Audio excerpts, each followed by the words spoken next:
So, what's up guys, and welcome back sa ating channel, no?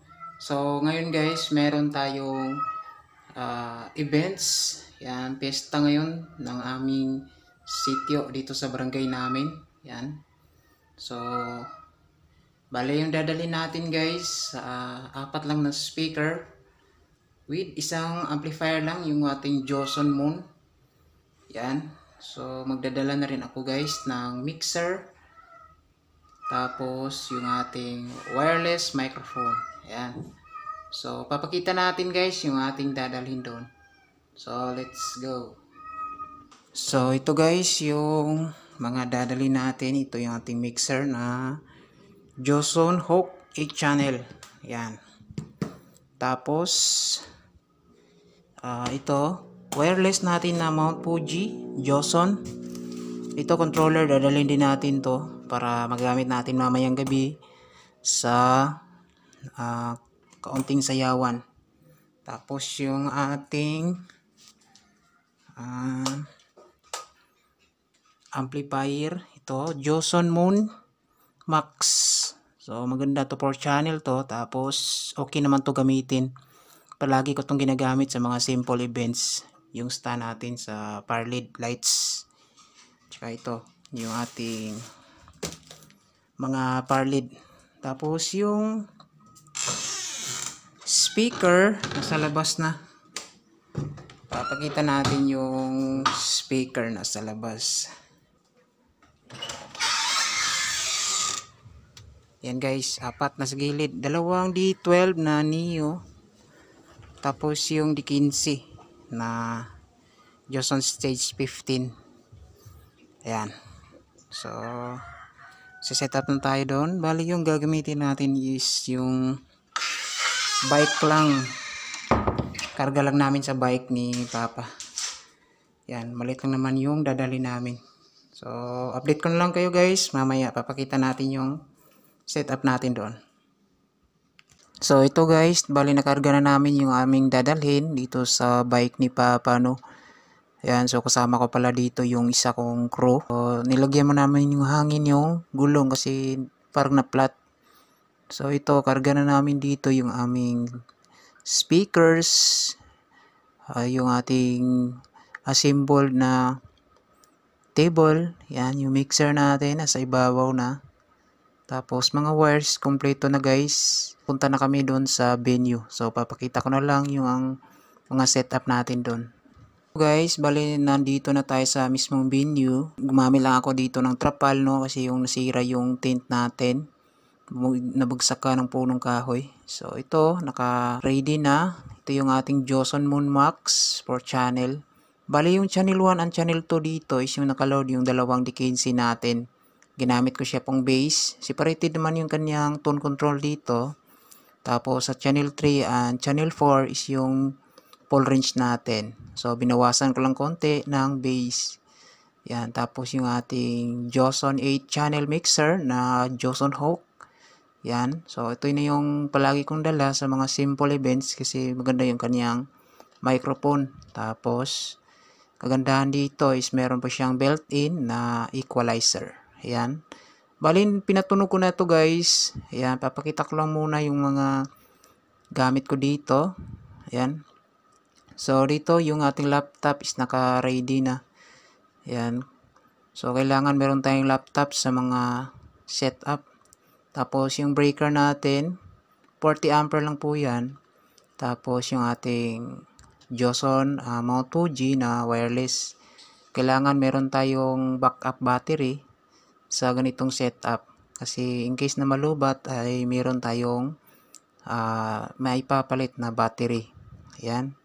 So, napakasimple yung setup natin dito guys, oh. Ayan. Nakapatong lang lahat para in case uulan is safe yung ating mga gamit. So, papakita na lang natin guys. Bali yung speaker ko is nasa harap ko lang guys. Kasi maliit lang naman yung venue dito. Open area po siya pero malapit lang ko sa mismong speaker. Ayan. So, papakita ko guys yung speaker dito. Ayan. So, bali maliit lang yung wire na gamit namin dito kasi malapit lang kami sa nilagyan namin ng speaker. Ayan.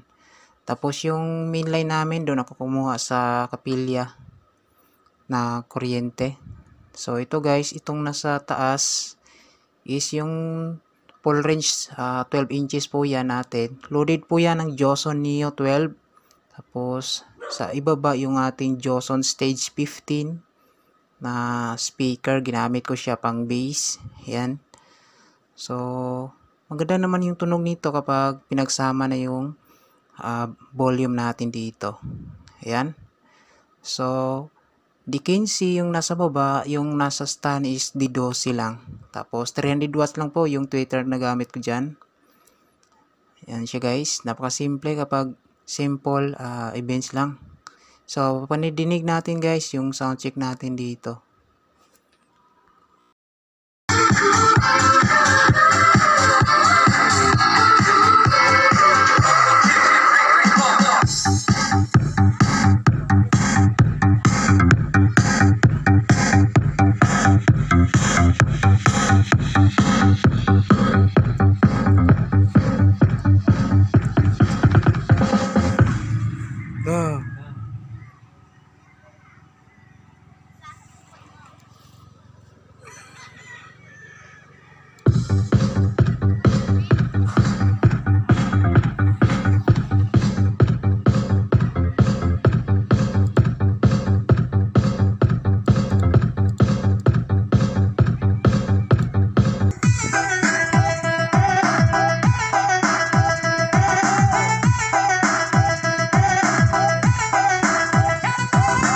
So, sa oras na to guys, malapit na mag-start yung misa. Bali, nakasaksak na pala dito guys yung tatlong wired microphone na mga choir, yung kakanta habang nagmimisa. So, ito yung, bali yung channel 1 natin is yung wireless natin. Yung channel 2, 3, and 4 is yung dala nila na microphone. Bali, na-test ko na to guys, dito na oras na to.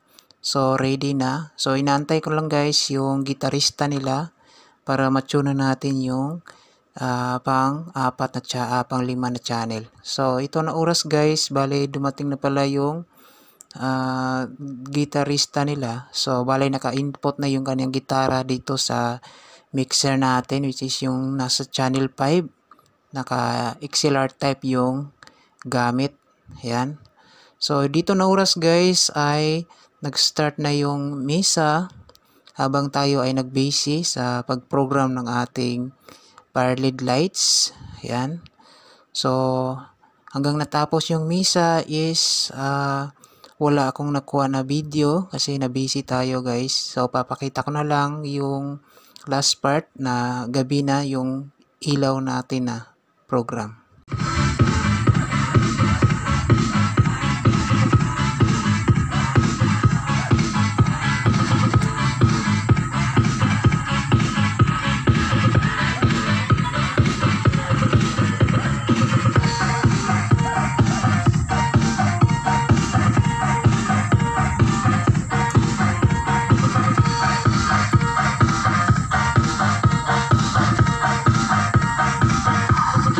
So, dito na oras mga guys. Bali natapos na yung events. Tapos nakauwi na rin kami. Yan. So, salo-salo kaming kakain dahil gutom na gutom. Galing sa events or service. Yan. So, kaunting salo-salo para sa ating kasama sa sound setup. So, yun lang guys. Maraming salamat. God bless. Tsaka ingat.